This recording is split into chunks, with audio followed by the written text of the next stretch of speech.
Dalton Donner and Veronica Sawyer thoroughly enjoyed the movie Love Destiny featuring Mike Meyer and Winona Ryder. Went back to Veronica's house to have a few beers and talk. Veronica rents a house that is nestled in a lake community along Lake Serenity. It is old and was constructed in 1870, but has been restored by Veronica and some of her friends who spent an entire summer vacation helping to modernize it. They're sitting together on Veronica's couch in her living room with a view of Lake Serenity and begin having a conversation.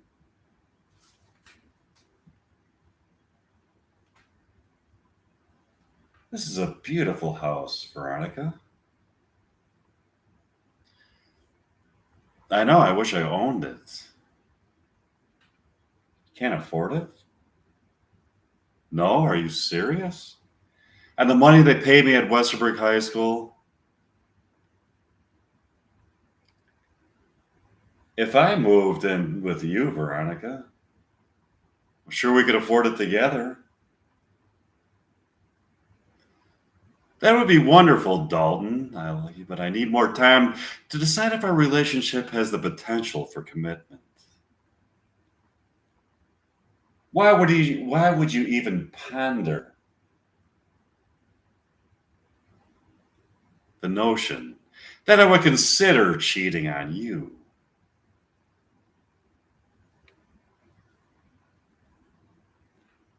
I've seen lust in your eyes, Dalton.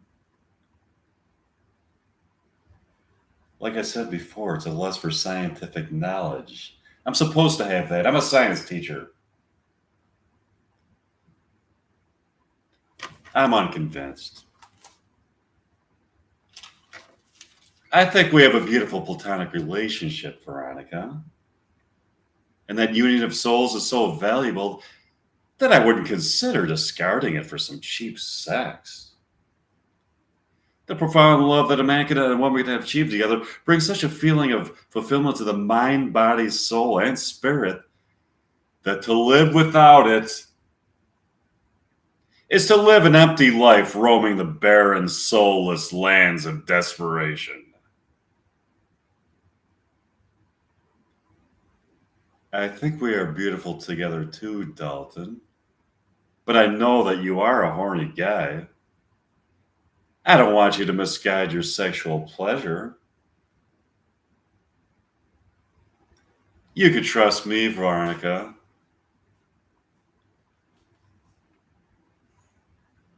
Hey, look, Mike, there's a bunch of students from Westerberg High School partying on a yacht here on Lake Serenity. They're not supposed to be here. Lake Serenity is a private community. What should we do, Veronica?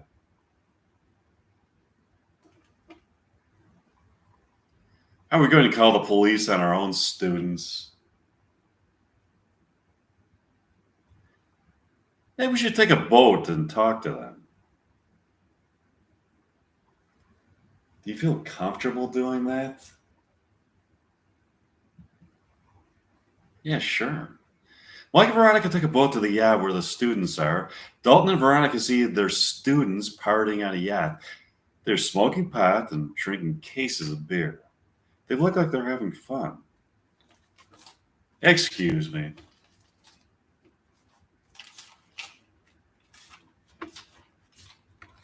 Are you people aware of the fact that this is a private lake and you are not allowed to party here?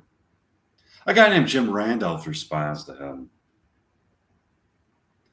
Not only are we aware that we are not supposed to party here, but we also don't give a shit. Jim Randolph, you're an honor roll student. What has gotten into you? It's not what's gotten into me. It's what I've gotten into. I've gotten into reckless behavior. I've gotten into drinking. I've gotten into stealing cars. I've gotten into lewd and lascivious behavior. I've gotten into having sex with married women. I've gotten into a lot of things. All this while being an excellent student. I'm a Renaissance man. Do my eyes deceive me Is that you, Bertha Chevalier? The bitch who stole popcorn and candy from the Dream Love Theater and stopped production of any food items containing that delectable ingredient gooey caramel? Yes, it is. It is me, Bertha Chevalier, in the flesh. All of a sudden, a spaceship is seen landing on a shore of Lake Serenity, from which emerges Kando, an alien from planet Chanticleer. Kando telekinetically levitates the boat and the yacht above the lake and stares up at the occupants. I am Kando from planet Chanticleer. We know that, Kando. What the fuck are you doing here? This is a private lake. I have come here in search of my wife, Isidore X. I don't think she's here, Kando. All of a sudden, a holographic image of Isidore X appears above the lake. It then teleports itself to an unknown location in time and space. That was Isidore X. She was here a few seconds and then teleported to somewhere in time and space that I am determined to find out. We want to help you, Kando. We know that your lover, they talked to Kando that night.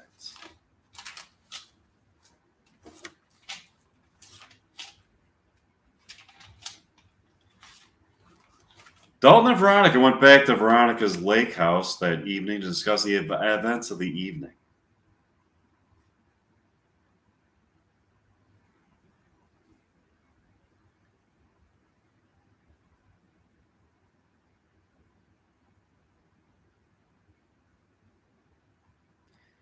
Meeting an actual alien from another planet has been a most enthralling experience. I agree. I think that part of our purpose as human beings is in this life is to discover. When we make discoveries that are transcendent insofar as they transcend ordinary mundane reality, our souls are enlightened as we fulfill our manifest destiny on this planet. That's also the way I see it, Veronica. What a beautiful night it is, isn't it? That it is. I love your lake house, Veronica. I want to see you purchase it. I would love to. I have to get home. Don't go, Dalton. Not yet. Really? Yeah. Stay the night here with me. I would love to. Do you have an extra bed?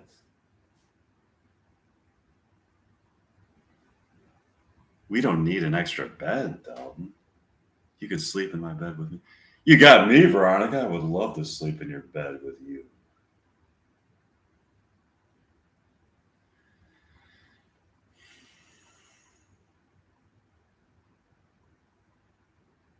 This is so wonderful.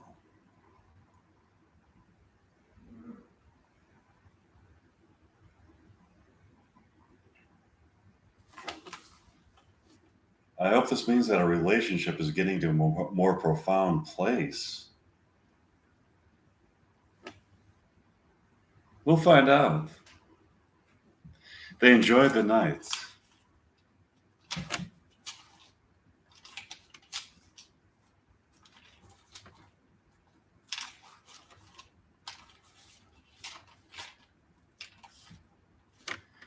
Dalton and Veronica were sitting on a couch in Veronica's lake house philosophizing and having an intimate encounter when all of a sudden they saw a spaceship land on the beach next to the lake, from out of which emerged Kando and Isidorix.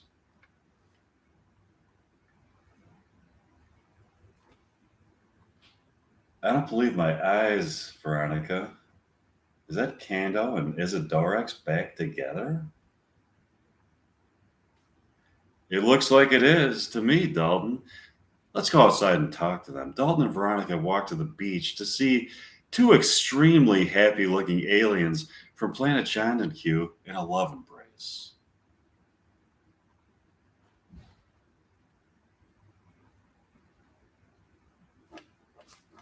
I've finally gotten Isidorex back. I am so profoundly happy. I'm giving you another chance, Kando. Don't have another tawdry affair with a prostitute, and we should be fine. You have prostitutes on planet Chandenq, Kando? Yes, we do. But I didn't have an affair with a prostitute. I had an affair with a prostabat. Come again? What's a prostabat? It's a robot that has been designed by engineers on planet Chandenq specifically to be a prostitute for gentlemen. No gentleman would have an affair with a robot slut. It's not a robot slut. It's a prostabat, Isidorex. Have some respect, Isidorex. A slut is a slut, Kando, so I don't have any respect. You still think it's cheating, Isidorex? Yes, Kando, it is cheating. How can you consider that to be cheating?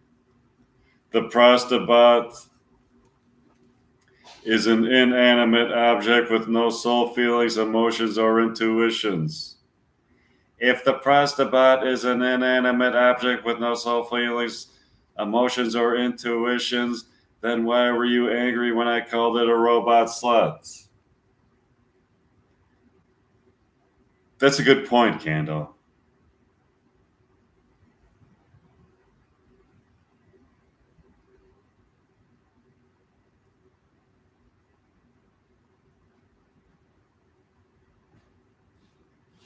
Let me think about that. Baby, you're right. It brings me to another philosophical question. Does the phenomenon of human or alien love by its very existence imply that the soul does exist and that materialist science can only go so far in explaining human and alien life?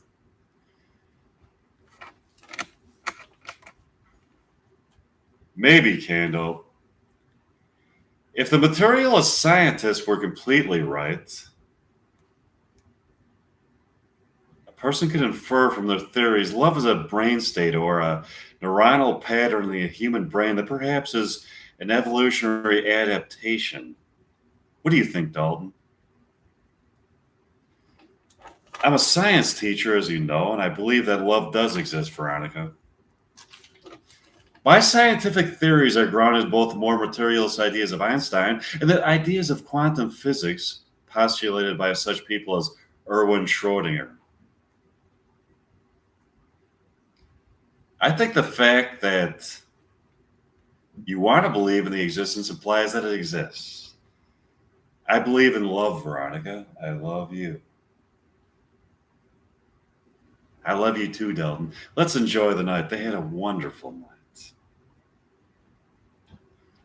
Dalton, Veronica, Kando, and Isidoris got up early the next morning and decided to spend the day at the lake and the beach. They put all of their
supplies, such as beach blankets and rafts, into Dalton's Pinto and drove to the lake.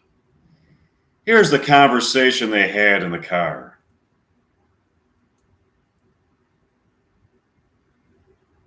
Have you ever been swimming, Kando? Yeah. Isidorex and I go to a lake on Planet John and Q every summer called Lake Phantasm.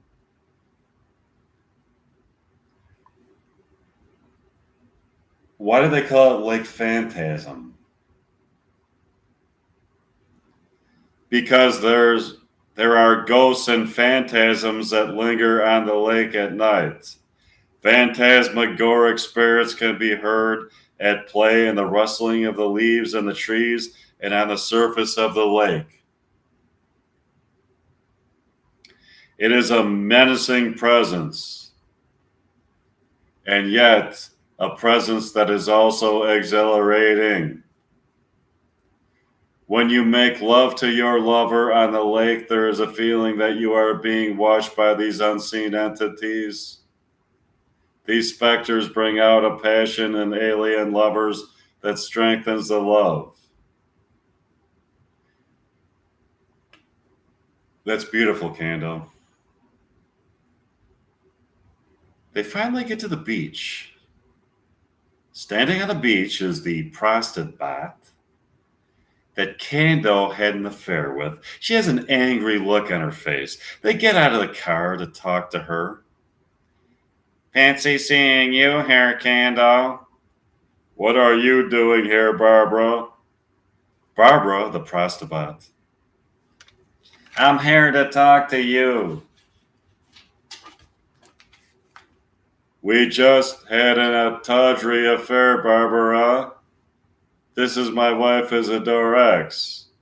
By some turn of fortune, she has found it in her heart to forgive me for having an affair with you, you robot slut. Don't hurt her feelings, Kando. She may be a prostitute or a robot slut, but she has feelings. Is that true? Can you put feelings into a robot? Can you put the feelings of a human being or a sentient being with awareness and consciousness into an inanimate object that was created by scientists and engineers?